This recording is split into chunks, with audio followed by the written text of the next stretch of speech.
नमस्कार, मी मेनका वाघ. आजचे पुस्तक रणांगण विश्राम बेडेकर यांचे. तर सुरुवात करूयात. चहूकडे धांदल चालली होती. सगळ्यांच्या अंगावर ठेवणीतले पोशाख चढले होते. घर आले म्हणून चेहरे फुललेले होते. रस्त्यात जागजागी सामान येऊन पडत होते. सुटकेसेस, केबिन ट्रंका, हॅटच्या पेट्या, टेनिसच्या बॅग्स, प्रत्येकांवर रंगीबेरंगी लेबले, बोटीच्या नावाची, कस्टमच्या नंबरची, केबिन्सची, बॅगेज रूमची. सगळ्यात सुंदर लेबले हॉटेलची असत. ज्या हॉटेलात ते सामान जाई तिथले लेबल त्यावर चढे. Berlin, Prague, Amsterdam, Lausanne, London. नावे सुंदर आणि चित्रे सुंदर. रोज ती मी बघत असे. भारी गंमत वाटे. पण आज सगळीकडे घाई. त्या बॅग्स, त्यांचे कोपरे, त्यांची टोके पायाला लागत, पण कुणाला दरकार नव्हती. मी केबिनमध्ये गेलो. माझी बर्थ वरची होती. हातपाय गळून गेले होते. कसा तरी वर चढलो आणि बिछाणावर अंग टाकले. उशासमोरच पोर्ट होल होते. बाहेर नजर टाकली. आकाश झोकाळले होते, त्यामुळे सगळे खिन्न वाटे. समुद्राचे डबके झाले होते. शांत आणि गढूळ. मध्येच थोडे ऊन पडले. समोर काही होडगी होती. त्यावर लाल पोशाखाचे खलाशी दिसत. लाटा वरवर येत. त्यांच्या शिखरावरून ती होडगी उड्या मारीत जात. झाडांवरच्या माकडांसारखी भासत. मध्येच डुलत असलेली बॉईज दिसत. पलीकडे एक दीपगृह होते. दूर क्षितिज, त्याची रेषा तळपू लागली. तिकडेच बोट परत फिरणार होती. माझा प्रवास संपला होता. मला मुंबईला उतरायचे होते, पण माझे विचार बोटीच्या पुढच्या प्रवासाबद्दल चालू होते. 2 दिवसांनी कोलंबो, नंतर सिंगापूर, मनिला, हाँगकाँग आणि आजपासून 15 दिवसांनी शांघाय. माझ्या अंगावर एकाएकी काटा आला. हॅर्टा शांघायला जाणार होती. मला इथेच उतरायचे खरे, पण उठायची इच्छा होईना. इतकेच नव्हे, मुंबई आली. सगळ्यांना आनंद झाला, पण मला वाईट वाटले. हिंदुस्थान माझी जन्मभूमी. दूर देशाहून मी आलो. पहिल्या दर्शनाने आनंद व्हावा ना, पण मला दुःख झाले. माझे सगळे जगच बदलले होते. उफराटे झाले होते. एडन गेले तेव्हा आता मुंबईच अशी धास्ती वाटे. तरी आशा वाटे. समुद्रात तुफान होते तेव्हा विचार येई, हे वाढले तर बरे. बोट हळू चालेल. मुंबई उशिरा येईल. समुद्रावरचा प्रवास जमिनीपेक्षा निराळा. चहूकडे तेच पाणी दिसायचे. तिथे हे मागे गेले, ते मागे गेले अशा खुणा दिसत नाहीत. त्यामुळे मन समाधान करून घेई. अजून मुंबई लांब आहे, पण ठरलेली वेळ ती यायचीच. ती आलीच. आम्ही डेकवर उभे होतो. हॅर्टा एकदम जवळ आली. डोळे डबडबलेले होते. आवाज कातर झाला होता. म्हणाली, पाहिलंस ते? मी म्हटले, काय? तिने रडत उत्तर दिले, बॉब, ती पायलट बोट मुंबई बंदराची. हिंदुस्थान आले रे अखेर. आता तू जाणार. आणि अश्रू घळघळायला लागले. तेच अश्रू त्यांचा त्या दिवशी पूर वाहिला. बोट बंदरात 8 तास उभी होती. हिंदी प्रवासी सगळे घरोघर गेले. मी बोटीवरच होतो. सुटायच्या पूर्वी अर्धा तास आधी उतरलो, तरी पाय मागे ओढत बोटीवरची वर्दळ थांबवली. दुपारी नव्या प्रवाशांची धांदल सुरू झाली. मला त्याची दखल नव्हती. धक्क्यावर आलो. डेकसमोर उभा राहिलो. क्रेन्स सामान चढवीत होत्या. खालच्या मजल्यावर अन्नाचा साठा चढत होता. मधल्या डेकवर प्रवाशांचे सामान चढत होते. वरच्या डेकवर प्रवासी सगळे हसत खेदळत. कुणाच्या गळ्यात हार, कुणाचे हात तुऱ्यांनी फुललेले. झकपक रंगीबेरंगी पोशाख. शिपाई, खलाशी, पोलीस अधिकारी, दलाल, व्यापारी, सगळी पुन्हा एकच गर्दी. गेले 11 दिवस मी नेहमी हे बघत असे. प्रत्येक बंदरावर तेच. Naples, Massawa, Port Said, Suez, Aden. पण त्यावेळी मी डेकवर असे. आज धक्क्यावर होतो. त्यावेळी हॅर्टा लहान मुलीसारखी इकडून तिकडे धावे. मला ओढी. म्हणे, बॉब, ते बघ किती मजेचे आहे नाही. आज ती समोर होती, पण तिला बोलता येत नव्हते. तिच्या अश्रूंना खंड नव्हता. तिच्याजवळ प्रवासी उभे होते. एखादा खलाशी येई, वात्रटपणा करी, पण लक्ष नव्हते तिचे. मलाही काही सुचेना. जवळच्या फुलवाल्यांकडून मी एक फुलांचा छडा घेतला. हमालाला एक आणा दिला. त्याला हॅर्टाला तो नेऊन दे म्हणून सांगितले. त्याला आश्चर्य वाटले, पण तो गेला. मी मनात म्हटले, हॅर्टा, पोरी, हा अखेरचा निरोप. पण हेच अर्ध्या तासापूर्वी म्हटले होते. डेकवर तिची मिठी कष्टाने सोडवली आणि म्हटले, गुड बाय फ्रेंड. ती थोडी खिन्न झाली आणि म्हणाली, बॉब, मला इंग्रजी येत नाही. थोडं तूच शिकवलंस. पण गुड बाय माय डिअरेस्ट असे तू म्हणायला पाहिजेस, नव्हे का? मी तिचा हात हातात घेतला आणि म्हटले, तू शांघायला गेलीस म्हणजे तुला कळेल. मैत्रीच फक्त उरली आहे. आपली प्रीती हरपली. Goodbye dear little friend. आणि मी खाली आलो. शब्दांचा काही उपयोग आहे का? या लिहिण्याला काही उद्देश असेल का? हॅटा पुन्हा मला दिसणार नाही. ऐन तारुण्य, सगळे जग समोर, सगळ्या शक्ती आधीन आणि 2 मानवी जीव जवळ येतात, हातात हात घेतात आणि म्हणतात, हा भेटीचा क्षण अखेरचा. असे आयुष्यात सहसा कधी होते का? मृत्यू वेळेशिवाय. पण आमचे तसे झाले. वर्दळ वाढली. गँगवे वर गेला. कॅप्टनच्या ब्रिजवरून शिट्ट्या, बोटीचे करणे, खलाशांच्या आरोळ्या, नांगराची प्रचंड घरघर. बंदरावरच्या लोखंडी खांबांना बांधलेले बोटीचे दोर होते ते सैल सुटले, पाण्यात पडले. त्यांचा सपसप आवाज होऊ लागला. विविध आवाजांच्या प्रचंड कोलाहलात बंदर बुडून गेले. बँडचा सुस्वर ध्वनी उमटला. प्रवाशांचे पुन्हा निरोप, पुन्हा रुमालांची तोरणे, निशाणे, बोटीवरून धक्क्यावर फेकलेले हारतुरे, त्यांचा वर्षाव, डोळ्यात अश्रू आणि हसऱ्या चेहऱ्यांचे निरोप.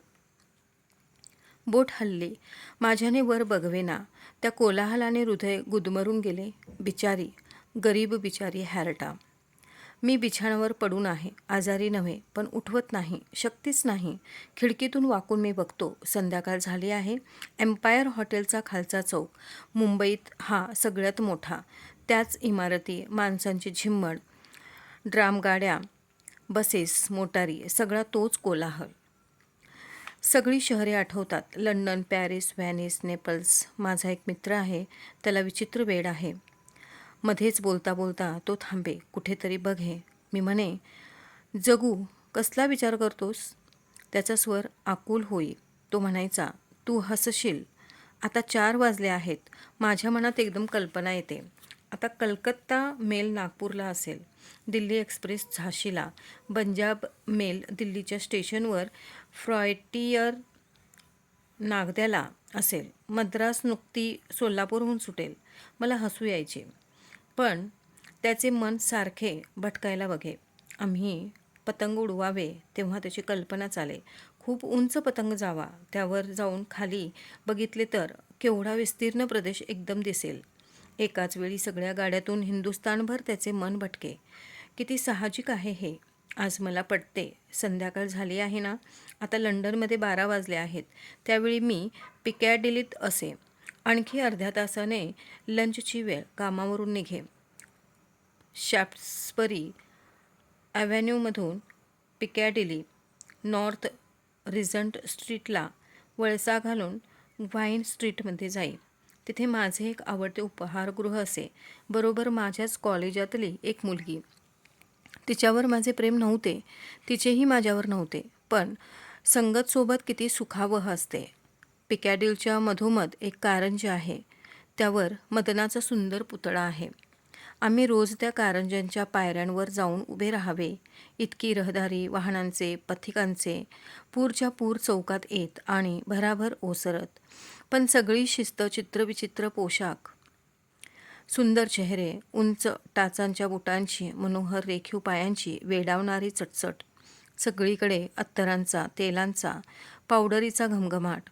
ऊन पडे तेव्हा तर सगळ्या सौंदर्याला तुफान भरती येई. 2च आठवडे झाले तो माझा अत्यंत आवडीचा देखावा. त्यात मी रोज जगे. आणि पॅरिस, ती जुलैची 14 तारीख होती. फ्रेंच राज्यक्रांतीचा, बॅस्टिलच्या विध्वंसाचा तो 150वा वाढदिवस होता. कुणाही फ्रेंच माणसाला 14 जुलै म्हणावे. नाचाचे संगीत उमटते आणि युरोपियन लोकांची शरीरे आपोआप लचकू लागतात. 14 जुलै या शब्दाची जादू या संगीतासारखी आहे. रस्त्यातून, गल्ल्यांतून, दुकानातून, काफेजमधून सगळीकडे पॅरिस दिवसभर नाचत होते. फ्रेंच मध्यांचा पूर, हास्यांचा, आनंदाचा, प्रीतीचा प्रचंड कल्लोळ. सुंदर इमारती, सुंदर युवती, सुंदर पोशाख, सुंदर रस्ते, सुंदर देखावे. सगळे काही भारी मनोहर, वेड लावून सोडणारे. 2च आठवडे जेमतेम झाले असतील. तसेच नेपल्स, तसेच जिनोव्हा, मानवी उलाढालीची ती युरोपात दिसणारी प्रचंड उंची माझ्या डोळ्यासमोर येई. सगळी शहरे दिसतात, पण बर्लिन मी पाहिले नाही. तरी तेच नाव पुन्हा पुन्हा डोळ्यासमोर येते. हॅर्टा बर्लिनची होती. समोरची मुंबई मी दृष्टीआड करतो, डोके उशीवर ठेवतो. या असीम वेदनेच्या कळा केव्हा बरे ओसरतील? कशाचे हे दुःख? हॅर्टाच्या प्रीतीचे, तिच्या वियोगाचे असेल, पण माझे मन कच्चे नाही. वियोगाचे, चिरवियोगाचे तडाखे मी सोचले आहेत. त्यापेक्षाही भयंकर मैत्रीच्या उपदार शेकोट्या पेटलेल्या मी पाहिलेल्या आहेत. तशा त्या विझून त्यांची उदासीनतेत राख झालेली मी बघितली आहे. प्रीतीची जखम वाघिणीच्या चाव्यासारखी असते म्हणतात. वारंवार तिचे तोंड उघडते, पण याही जखमा माझ्या अंगावर आहेत. तरी मी धडधाकट आहे. पण हे ताजे दुःख अपार वाटते. त्यातून मुक्त होईन का? हॅर्टाने आत्महत्या केली. होय, तुम्हाला मी सांगितले का? आज सकाळच्या टाइम्समध्ये मी वाचले. कोपऱ्यात कुठेतरी हाँगकाँगची तार आहे. ज्या बोटीवरून मी आलो त्या बोटीवरची एक प्रवासी, फ्राउलाईन हॅर्टा व्हॅन, हिने समुद्रात उडी टाकून आत्महत्या केली. कारण बातमीदाराला कळले नाही. मला एकदा वाटते आपल्याला कारण कळले आहे, पुन्हा वाटते छे, ते कळले नाही. मुंबईत मी 2 दिवस आहे. अजून बाहेर गेलो नाही, कुणाला भेटलो नाही. खोलीत माझे सामान तसेच पडले आहे. अंगावर पोशाख होता तसाच आहे, त्यातच मी झोपतो. आज सकाळी बाहेर पडणार होतो, आता तेही सुचत नाही. समोरच टाइम्सचा अंक आहे. एक हाँगकाँगची आत्महत्येची बातमी, दुसरी बर्लिनमध्ये हेर नॉबॉर या जर्मन गृहस्थाची, त्याला 3 वर्षाची शिक्षा झाली. तिसरी बर्लिनमधल्याच कार्ल फ्रंज या जर्मन तरुणाची, त्याचा मृतदेह शहराबाहेरच्या एका राईत आढळला. ही नावे माझ्या माहितीची आहेत.